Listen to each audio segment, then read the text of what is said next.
Welcome to Travel Tales, a mini-series within Distress to Joyful Bailey's Way podcast. I'm your host, Bailey Raber, here to travel the world with you. In each episode, you'll hear firsthand how my travel experiences have gone, both within the United States and abroad. Together, we'll discover new cultures, learn about a variety of new places for you to go out and explore, bring light to how I navigate my bipolar disorder while traveling, and, most importantly, we'll have fun. You'll leave each episode stocked full of exciting new ideas, interesting information, and feeling like it's time to hop on a plane. So come on, friends, let's start exploring.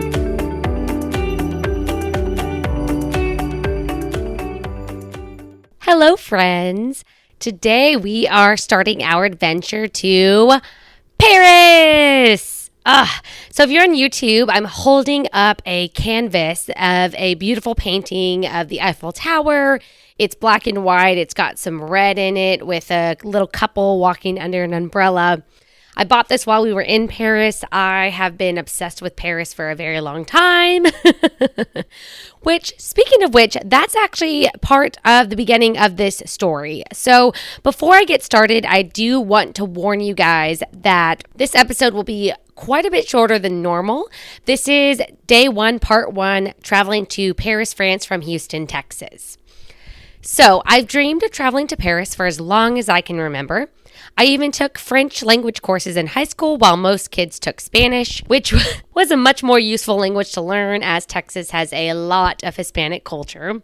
And I did this because I hope to one day get to explore the magic of Paris for myself. When my now husband and I started dating in 2020, I told him all about my lifelong dream of Parisian travel, and he was more than happy to hop on the bandwagon with me. As an avid traveler himself, he's always looking to add new destinations to his never-ending travel bucket list, a quality of his that I truly adore. The global pandemic quickly took over and travel became basically non-existent, so we spent hours upon hours researching and planning future travel adventures to help pass the time. So finally, in 2023, we were ready to set our Parisian plan into motion. The first 9-hour flight from George Bush Intercontinental Airport into Amsterdam Schiphol Airport felt like a breath of fresh air after having taken multiple 14-plus hour flights to India in the past year. Yeah, if you haven't tuned into any of my episodes about India, go to it. I feel like it's probably Travel Tales number 4, but it's India Trip Day 1 Part 1, where I talk about my first flight to India. Y'all, it was rough. It was rough. So 9 hours felt like nothing after doing that. So after arriving in the airport, we had a couple of hours of a layover until we would board our final flight into Paris. So while waiting, we decided to have breakfast at McDonald's as they have different menus in different countries, and we love to try the local menus. So fun fact about McDonald's, I'm pretty positive I mentioned this I feel like it was part 2 or day 2 of India trip. You can go back and check it out for yourself if you haven't already tuned in. But McDonald's has different menus for every single country. I think they learned the hard way that you can't just take the American McDonald's and put it in all the other countries and expect these other cultures to enjoy it like we do here. So like in India, for example, they have an entire vegetarian menu, which was so bomb. I ate so much McDonald's this last trip to India. So we've now made it our thing that every time we go to a new country, we try McDonald's. So we actually recently did that in Thailand too when we were in Thailand. We tried it here in the Amsterdam airport. We tried it in Paris, and we also tried it in Brussels in Belgium. So I've had 5 different McDonald's I've had 5 different countries of tasting McDonald's. I'm going to find a much better way to say that one day, but you get the point. You get it. So one of the specialties in the Netherlands is friet sauce, which is a delicious dipping sauce that the Dutch pair with their French fries. And Mickey D's version was absolutely tasty. So after that, we popped on into Starbucks because Moni needed his daily coffee fix. The first thing that we noticed about this Dutch Starbucks was the amount of pastries available. They had a much larger array of options than that of the cafes in the U.S., which Moni and I decided is a good thing because we don't need that kind of sugary temptation on a regular basis back home. While there was an enormous selection of sugary sweets available, it was very interesting to notice that not many people were actually purchasing them. We were curious if Europeans have less of a sweet tooth than us, or if this was just pure coincidence. And I also wonder if maybe because these sweets are so readily available, people just don't, they're not seeking after them like we might, being Americans from the US and not having these options. I don't know. If you've not been to Europe, I just want to throw it out there that Europe has incredible pastries and breads. So good, especially France. Other countries do have amazing pastries too, don't get me wrong. But this trip is about Paris, France. So you're going to hear a lot about incredible pastries. And it's kind of made me like a little dessert snob. Like, for example, when we were in India recently, there were some Indian desserts. They're either too sweet or they're just not sweet enough for me. And I'm a big texture person. Like, when I have desserts, I want them to either be creamy or fluffy or smooth. And Indian desserts aren't always like that. Sometimes they're super thick.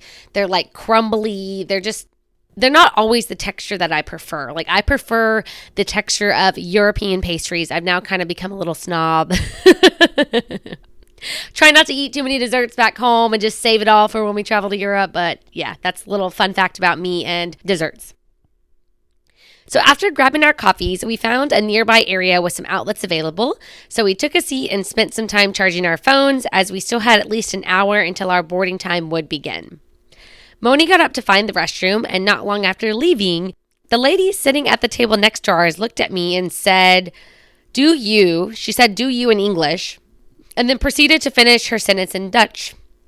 She apparently thought that I looked like I speak Dutch, which I found to be hilarious. So when I told her that I don't speak Dutch, she quickly apologized, then continued the conversation in English.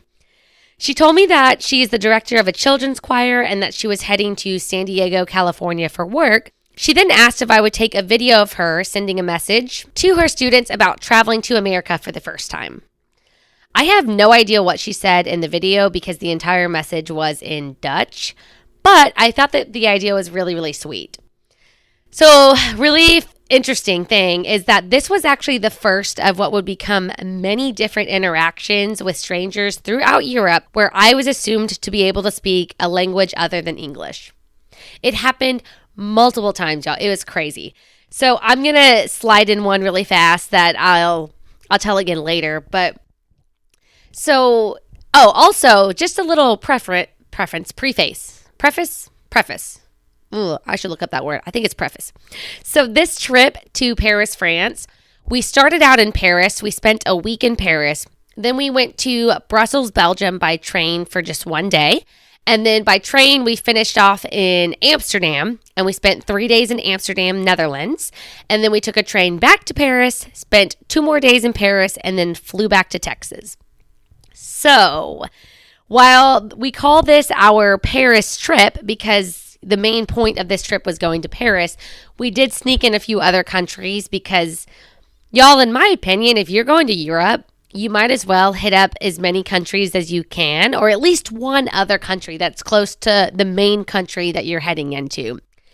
Europe travel by train is so cheap and easy. It is so cheap and easy, and it's beautiful to ride trains throughout Europe. You're going to hear more about that later on in this series. But it is absolutely breathtaking and just so, like I said, cheap and easy. You can country hop like nothing. It's insane. Growing up in the U.S. and specifically down here in South Texas, y'all, it takes hours to even just leave Texas. Hours.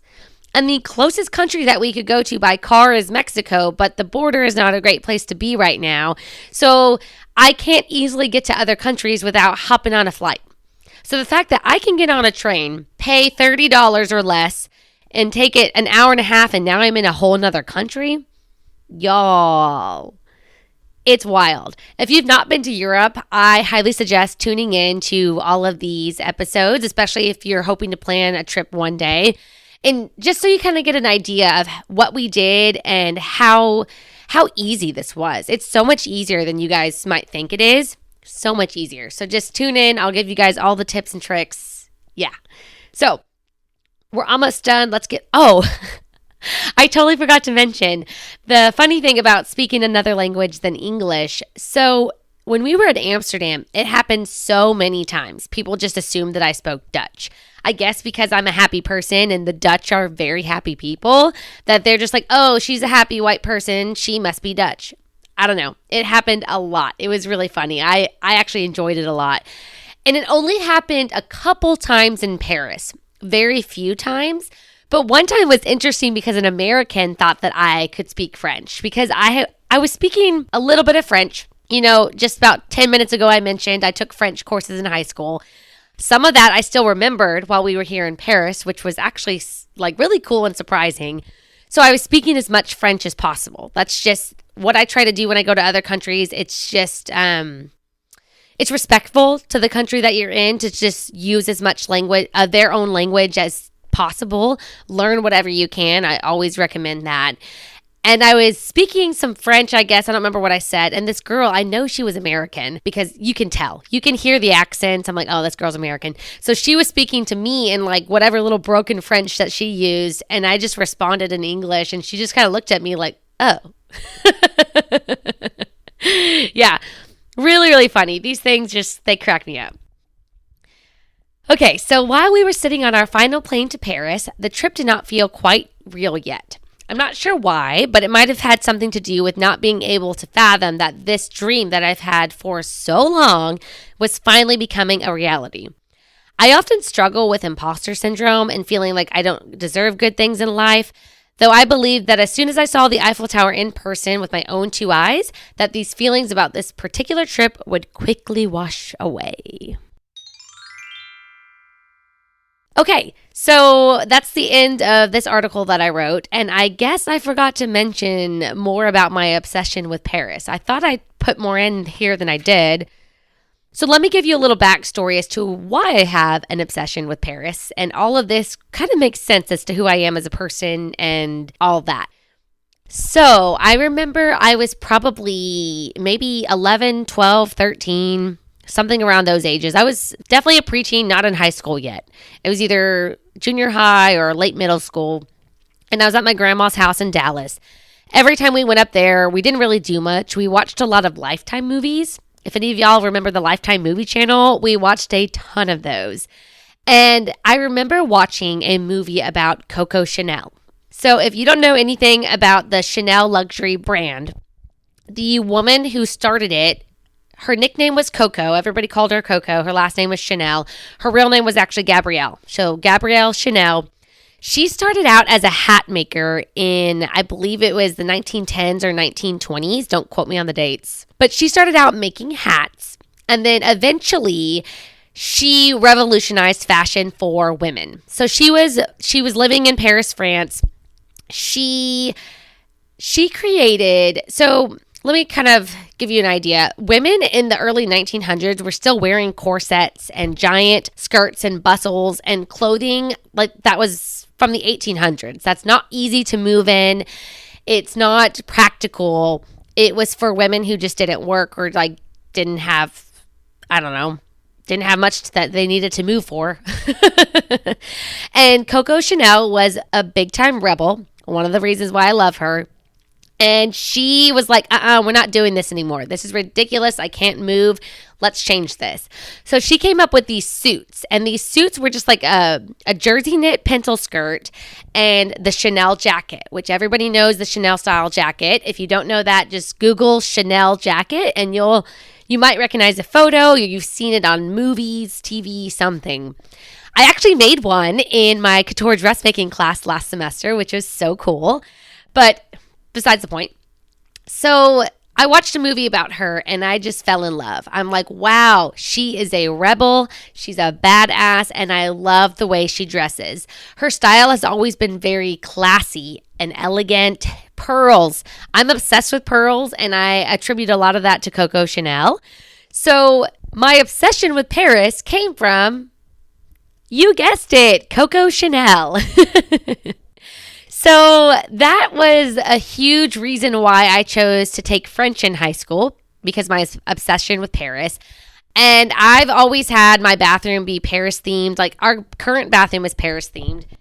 Actually, this canvas here, I had originally bought this and one other one, which I'll show in the next episode, for our bathroom because, again, the bathroom was Paris themed. But I ended up putting these on our wall in our living room because we've started collecting art from around the world. This is completely off subject, but we've started collecting art from around the world, and these are hanging in the living room. We brought a piece home from India recently. We bought some stuff in Thailand, and then we're going to Europe again soon, so we'll bring back some stuff from there also.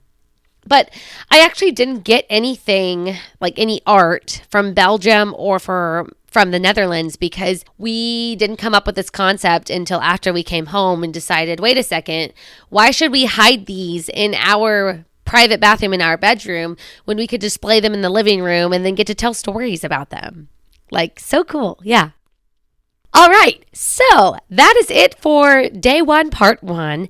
Day 2 is meeting Monish's Paris family, which we have family who live in Paris. So that's going to be really fun to tell you guys about. And exploring Paris at nighttime. That was not in the plan whatsoever. His cousin offered to do that with us. It was impromptu. It was gorgeous. It was phenomenal. So that being said, I don't have many pictures for today. So if you're watching on YouTube, there's going to maybe be 1 or 2 photos at the end of this. But next episode, day 1, part 2, is going to be filled with photos and videos. So get ready. But until next time, take it easy, stay grateful, and be joyful. Bye!